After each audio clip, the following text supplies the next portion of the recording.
അനുഗ്രഹിക്കപ്പെട്ട നല്ല ദിവസത്തിനായി ഞാൻ ദൈവസന്നിധിയിൽ സ്തോത്രം ചെയ്യുകയാണ്. യേശു വലിയവനാണ്. യേശുവിന് കഴിയാത്തതൊന്നുമില്ല. നിങ്ങളുടെ ജീവിതത്തിൽ നിങ്ങൾ അനുഗ്രഹിക്കപ്പെടലെന്ന് ആഗ്രഹിക്കുന്ന ഒരേ ഒരാളേ ഉള്ളൂ. അത് പൈശാചിക മണ്ഡലമാണ്. പിശാച് ആഗ്രഹിക്കുന്ന നിങ്ങൾക്ക് ഒരിക്കലും ഉയർച്ച ഉണ്ടാകരുത്. നിങ്ങളുടെ കുഞ്ഞുങ്ങൾക്ക് ഒരു നന്മ ഉണ്ടാകരുത്, ജോലി ഉണ്ടാകരുത്, നിങ്ങളുടെ വീടിനകത്തൊരു പുഷ്ടി ഉണ്ടാകരുത്, നിങ്ങളുടെ ഭവനം എപ്പോഴും ഇരുണ്ട് കിടക്കണം. ഇതാഗ്രഹിക്കുന്നത് പിശാചാണ്. അനേക കുടുംബങ്ങളെ അങ്ങനെ ആക്കി വെച്ചിരിക്കുക. ആ വീടിനകത്ത് കയറുമ്പോൾ അറിയാം അവിടെ ഭയങ്കരം ഇരുട്ടാണ്, ഒരു വെളിച്ചമില്ലാത്ത അവസ്ഥയാണ്. അനേകരുടെ മുഖത്ത് നോക്കി അറിയാം ഒരു പ്രസന്നതയില്ല. ചിരിച്ചിട്ട് മാസങ്ങളായി, ഒന്ന് സന്തോഷിച്ചിട്ട് മാസങ്ങളും വർഷങ്ങളുമായി. ജോലി ചെയ്തിട്ടൊരു തൃപ്തിയില്ല, ശമ്പളമൊക്കെ ഉണ്ട്, പക്ഷെ ഒരു കാര്യം ചെയ്യാൻ പറ്റുന്നില്ല. 1-ാം തീയതി 5-ാം തീയതി ക്രെഡിറ്റ് ആകുന്ന പണം 24 മണിക്കൂർ ആകുന്നതിന് മുമ്പെല്ലാം ഡെബിറ്റായി പോവുകയാണ്. സൂക്ഷിക്കാൻ പറ്റുന്നില്ല, സ്വരൂപിക്കാൻ പറ്റുന്നില്ല. ഓട്ടസഞ്ചിയില്ലേ, അതേപോലെ നമ്മൾ എന്തെങ്കിലും ഇട്ട് കഴിഞ്ഞാൽ ഓട്ടസഞ്ചിയുടെ പ്രത്യേകത എന്താ? അതിനകത്ത് എന്തെങ്കിലും ഇട്ട് കഴിഞ്ഞാൽ അതിനടിയിൽ കൂടെ അങ്ങ് ആ ഓട്ടയിൽ കൂടെ അങ്ങ് പോകും. എന്നതുപോലെ ജീവിതത്തിൽ ഒന്ന് ക്രമീകരിച്ച് വെക്കാൻ കഴിയാതെ, സ്വരൂപിച്ച് വെക്കാൻ കഴിയാതെ എവിടെയോ പരാജയങ്ങൾ കൊണ്ടുവരുന്ന പൈശാചിക മേഖലകൾ. എന്നാൽ അതിനെ ജയിക്കാൻ ഒരു വഴിയുണ്ട്, അതിനൊരു വിടുതൽ കിട്ടാൻ വഴിയുണ്ട്. യാക്കോബ് അപ്പോസ്തലൻ പറയുന്ന ഒരു വാക്യം അതിനാധാരമാണ്. യാക്കോബിന്റെ ലേഖനം നിങ്ങൾ നോക്കൂ, 4-ാം അധ്യായം അതിൻ്റെ 7-ാമത്തെ വാക്യമാണ്. പിശാച് നിങ്ങളുടെ ജീവിതത്തിൽ നിന്ന് മാറിപ്പോകണമെങ്കിൽ, ശത്രു നിങ്ങളെ വിട്ട് ഓടിപ്പോകണമെങ്കിൽ എന്ത് ചെയ്യണം? അവിടെ വായിക്കുകയാണ്, ആകയാൽ നിങ്ങൾ ദൈവത്തിന് കീഴടങ്ങുകയും. ഒന്നാമത് ചെയ്യേണ്ടത് ദൈവത്തിന് കീഴടങ്ങണം. ദൈവത്തിന് കീഴടങ്ങുന്ന ഒരു വ്യക്തിയെയും ദൈവം കൈവിട്ടിട്ടില്ല. മനുഷ്യർക്ക് കീഴടങ്ങിയാൽ അവർ കൈവിടും, അവർ കണ്ടില്ലെന്നടിക്കും. നിങ്ങൾ ഓർക്കും അവർ നിങ്ങളുടെ കൂടെയുണ്ടെന്ന്. പക്ഷെ നിങ്ങളുടെ ഒരു ആവശ്യം വരട്ടെ, നിങ്ങൾ രോഗിയാകട്ടെ, നിങ്ങൾ കടത്തിക്കയറട്ടെ, ഈ പറയുന്ന ആരും നിങ്ങളുടെ കൂടെ കാണത്തില്ല. പക്ഷെ ദൈവത്തിന് നിങ്ങൾ കീഴ്പ്പെട്ടാൽ, അനുസരിച്ചാൽ, ബഹുമാനിച്ചാൽ, മുട്ടുമടക്കിയാൽ, പിശാചിന്റെ തന്ത്രങ്ങളിൽ നിന്ന്, പിശാചിന്റെ ആ മണ്ഡലങ്ങൾക്കകത്തുനിന്ന് നിങ്ങൾക്ക് ജയിക്കാൻ കഴിയും. ഇവിടെ യാക്കോബ് പുസ്തകം വ്യക്തമായി പറയുകയാണ്, ഈ പൈശാചിക ബന്ധനത്തിനകത്ത് നിന്ന് നിങ്ങൾക്കൊരു വിമോചനം ഉണ്ടാകണമെങ്കിൽ ഒന്നാമത്തെ വാതിൽ എന്ന് പറയുന്നത് ഏതെങ്കിലും മലകൾ കയറുന്നതോ, പുണ്യസ്ഥലങ്ങളിൽ പോകുന്നതോ, തലയടിച്ച് കരയുന്നതോ, ഉരുളുന്നതോ, മറിയുന്നതോ, മുട്ടയിൽ വലിയുന്നതോ ഒന്നുമല്ല. ഒറ്റ കാര്യം നീ ചെയ്താൽ മതി. നിന്റെ സൃഷ്ടാവായ ഏകസത്യ ദൈവത്തിൽ നീ കീഴടങ്ങണം. അങ്ങനെ പറയാൻ കഴിയും. ഒത്തിരി ദൈവങ്ങൾ ഈ ഭൂമിയിലുണ്ട്. 33 കോടി ദൈവങ്ങൾക്കധികം ദൈവങ്ങളുള്ള സ്ഥലത്താണ് നമ്മൾ ജീവിക്കുന്നത്.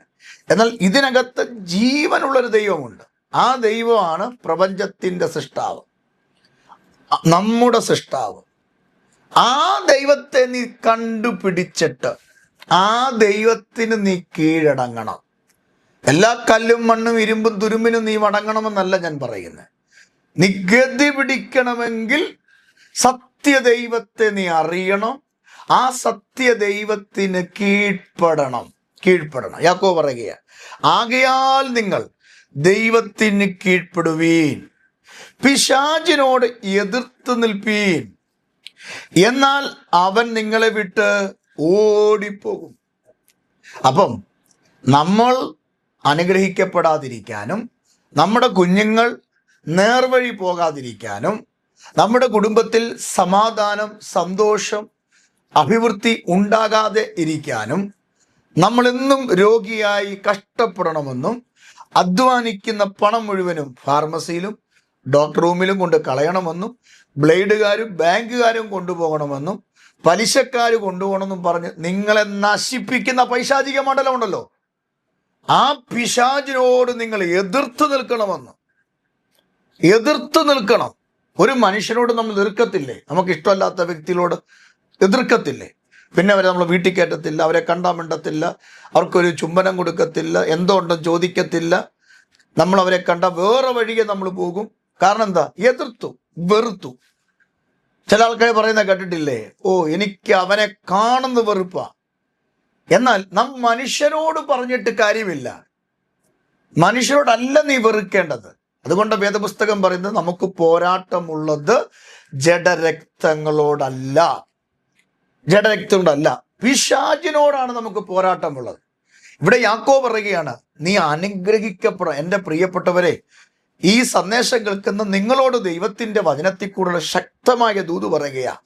നിങ്ങളുടെ കുടുംബത്തിനകത്ത് ഒരു നന്മ മുളച്ചു വരാൻ, നിങ്ങളുടെ കുഞ്ഞുങ്ങൾ കാല് ചവിട്ടുന്ന രാജ്യത്ത് അവർ അനുഗ്രഹം അഭിവൃദ്ധി പ്രാപിക്കാൻ, നിങ്ങൾക്കൊരു നല്ല ജോബ്, നല്ല ഹെൽത്ത്, നല്ല ഫാമിലി ഒക്കെ ഉണ്ടാകാൻ എന്താണ് നിങ്ങൾ ചെയ്യേണ്ടത്? നിങ്ങൾ ദൈവത്തിന് കീഴടങ്ങുക, പിശാചിനോട് എതിർത്ത് നിൽക്കുക. പിശാചിൻ്റെ പ്രവർത്തികൾ, പിശാചിന് ഇഷ്ടമുള്ളത് നമ്മളിൽ വരാതെ. പിശാചിന് ഇഷ്ടമാണ് കള്ളം പറയുക, ചീത്ത വിളിക്കുക, അടിയുണ്ടാക്കുക, കുറ്റം പറയുക, പള്ളു പറയുക, പല്ല് കടിക്കുക, പിറുപിറുക്കുക, ഇല്ലാവചനങ്ങൾ പറയുക, മറ്റുള്ളവരെ കുറിച്ച് വേദന വാക്കുകൾ പറയുക. ഇതൊക്കെ പിശാചിന് ഇഷ്ടമുള്ള കാര്യങ്ങളാണ്. ഇതൊക്കെ ചെയ്യുമ്പോൾ പിശാചിന് നമ്മളോട് വലിയ സ്നേഹവുമാണ്. എന്നാൽ അവനോട് നമുക്ക് എതിർത്ത് നിന്നിട്ട് ഈ വക കാര്യങ്ങൾ നമ്മൾ സ്റ്റോപ്പ് ചെയ്യുക. എന്നിട്ട് ദൈവത്തിന് കീഴടങ്ങുക. അർത്ഥം, ഒരു മേലധികാരിക്ക്, ഒരു കീഴധികാരി അല്ലെങ്കിൽ കീഴ്ജോലിക്കാരൻ മേലധികാരിക്ക് കീഴടങ്ങിയിട്ട് മേലധികാരി ഇടുന്ന ഓർഡർ അനുസരിച്ച് കീഴിലുള്ള ആളുകൾ ജോലി ചെയ്യുന്നത് പോലെ, ജീവിക്കുന്നത് പോലെ, നടക്കുന്നത് പോലെ, പ്രവർത്തിക്കുന്നത് പോലെ ദൈവത്തിനെ മുൻനിർത്തിക്കൊണ്ട്, ദൈവത്തിന് കീഴ്പ്പെട്ട്, ദൈവം പറയുന്ന രീതിയിൽ നടന്ന്, ദൈവം പറയുന്ന രീതിയിൽ ജീവിച്ച്, ദൈവം പറയുന്ന രീതിയിൽ നമ്മൾ മുമ്പോട്ട് മൂവ് ചെയ്താൽ പിശാച് നമ്മളെ വിട്ട് എന്ത് ചെയ്യും?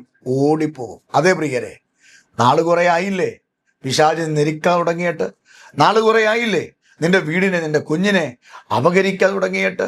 എന്നാൽ ഇന്ന് രാവിലെ ആത്മമണ്ഡലത്തിൽ ഈ വചനത്തിൽ കൂടെ ഞാൻ പറയുകയാ, ആ പിശാച് നിങ്ങളെ വിട്ട് ഓടിപ്പോകാൻ, നിങ്ങളുടെ കുടുംബത്തിൽ അഭിവൃദ്ധി ഉണ്ടാകാൻ, നിങ്ങൾക്ക് ക്രിസ്തീയ ജീവിതത്തിൽ അനുഭവങ്ങളും അനുഗ്രഹങ്ങളും ഉണ്ടാകാൻ, ഉയരത്തിൽ സ്വർഗം തുറന്നു വെച്ചിരിക്കുന്ന വാതിൽ നിനക്ക് ശാശ്വതമായും അനുഗ്രഹമായി തീരാൻ, ആ കണ്ണുനീരില്ലാത്ത, വേദനയില്ലാത്ത, രോഗമില്ലാത്ത, ക്ഷയം, മാലിന്യം, വാട്ടം ഇവയൊന്നുമില്ലാത്ത ആ രാജ്യത്തിൽ നിന്നെ കൂട്ടവകാശികളും അവിടുത്തെ സഹപൗരന്മാരുമാക്കി നിന്നെ മാറ്റേണ്ടതിന്, സ്വർഗീയ ഭവനത്തിന്റെ ഓഹരിക്കാരായി നിന്നെ മാറ്റേണ്ടതിന് ഇന്ന് രാവിലെ ഞാൻ ആത്മാവി പറയുകയാണ്, ദൈവത്തിന് കീഴടങ്ങ്, പിശാചിനോട് എതിർത്ത് നിൽക്ക്.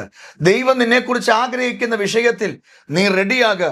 ഐ ആം റെഡി എന്ന് പറഞ്ഞുകൊണ്ട് ഒരു യുദ്ധക്കളത്തിലേക്ക് പാഞ്ഞെടുക്കുന്ന പട്ടാളക്കാരനെ പോലെ ദൈവത്തിന്റെ സന്നിധി കീഴടങ്ങി മുമ്പോട്ട് നീ മൂവ് ചെയ്യുക. ജയത്തോടെ നീ മടങ്ങി വരും. പിശാച് നിന്നെക്കുറിച്ച് ആഗ്രഹിക്കുന്ന പദ്ധതികളും പരാജയത്തിന്റെ തന്ത്രങ്ങളും അതിനെ എതിർത്ത് നിൽക്കുക. അതിനോട് പോരാട്. മനുഷ്യരോട് പോരാടാതെ പിശാചിനോട് പോരാട്. നിന്നോട് ആരെങ്കിലും വാദിക്കുന്നെങ്കിൽ, നിന്നെ ആരെങ്കിലും വേദനിപ്പിക്കുന്നെങ്കിൽ അത് ആ മനുഷ്യനല്ല, അവൻ്റെ അവൻ്റെ ബാക്ക്ഗ്രൗണ്ടിൽ പ്രവർത്തിക്കുന്ന പിശാചാണെന്ന് തിരിച്ചറിഞ്ഞിട്ട് ആ പിശാചിനോട് എതിർത്ത് നിന്നിട്ട് ആ മനുഷ്യനെ നീ സ്നേഹിക്കുക. ഇന്ന് രാവിലെ നിങ്ങളുടെ ജീവിതത്തിൽ ഒരത്ഭുതം നടക്കും. അപ്പൊ പിശാച് നിങ്ങളെ വിട്ടു പോകണമെങ്കിൽ, നിങ്ങളെ തകർക്കാൻ നോക്കുന്ന ഈ ശക്തിക്കകത്തുനിന്ന് നിങ്ങൾക്ക് വിടുതലുണ്ടാകണമെങ്കിൽ 2 കാര്യങ്ങൾ പാസ്റ്റർ പറഞ്ഞു. ഒന്നാമത്തെ വിഷയം ദൈവത്തിന് കീഴടങ്ങുക. 2 പിശാചിനോട് എതിർത്ത് നിൽക്കുക, പ്രാർത്ഥിക്കാം. കർത്താവേ, ഉപവാസ പ്രാർത്ഥനയുടെ 3-ാം ദിവസം പകൽ ഈ വചനം നിന്റെ മക്കൾക്ക് ഞാൻ കൊടുക്കുകയാണ്. പിതാവേ, പിശാചിനോട് എതിർത്ത് നിൽക്കാനുള്ള കൃപ ഞങ്ങൾക്ക് തരണം. അങ്ങയുടെ സന്നിധി കീഴ്പ്പെടാനുള്ള ധൈര്യവും അഭിഷേകവും കൃപയും ഞങ്ങൾക്ക് തരണം. ഈ മക്കളെ കർത്താവ് അനുഗ്രഹിക്കണം. വല്ലാതെ ഞെരുക്കുന്ന കർത്താവേ, വല്ലാതെ ഒരു ഭാരത്തില കർത്താവേ, വല്ലാത്ത ക്ഷീണത്തിൽ കൂടെ കടന്നു പോവാ കർത്താവേ. ഈ മക്കളെ അനുഗ്രഹിക്കണേ. ഇവരുടെ സ്ഥിതിക്ക് വ്യത്യാസം വരുത്തണേ. ഇവരുടെ കുടുംബത്തിൽ അത്ഭുതം നടക്കട്ടെ. ബന്ധനങ്ങളെല്ലാം മാറട്ടെ കർത്താവേ. ഇവരെ മാനിക്കണമേ. യേശുവിൻ നാമത്തിൽ തന്നെ ആമേൻ. ഈ സന്ദേശം നിങ്ങൾക്ക് അനുഗ്രഹമാകുന്നെങ്കിൽ മറ്റുള്ളവർക്ക് ഷെയർ ചെയ്യുക. കർത്താവ് നിങ്ങളെ അനുഗ്രഹിക്കുമാറാകട്ടെ. ആമേൻ. Praise the Lord.